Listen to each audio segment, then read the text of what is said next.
Scaling a company internationally, is it better to start from global or regional team? Welcome to my daily step-by challenge. Today we're talking about growing organization and deciding org structure for the future. So regional or global structure, here we are. It's 2 weeks that I don't do stairs in London. Let's see how fit I am today.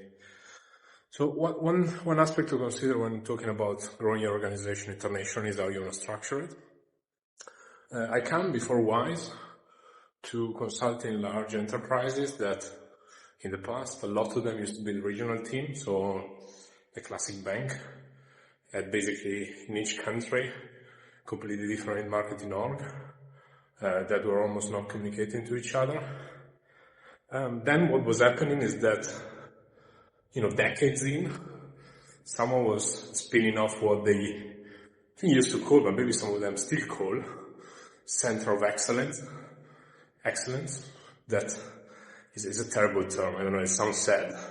Why the others should not be excellent? But basically, what they try to do, they try to bring consistency across all these regional teams that up to then did not communicate to each other. Therefore, even the processes, the tech, the quality of the talent might be significantly different.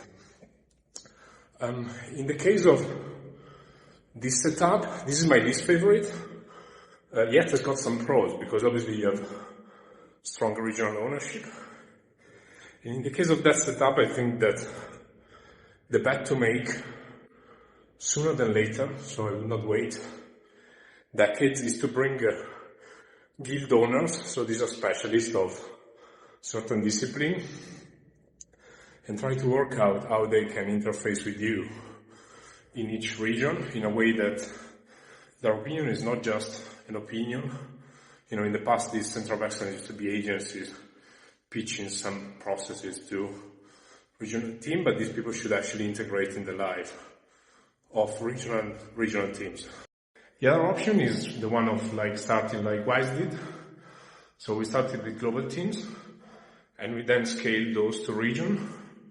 I think that's my favorite, even though it doesn't mean that it's challenge-free.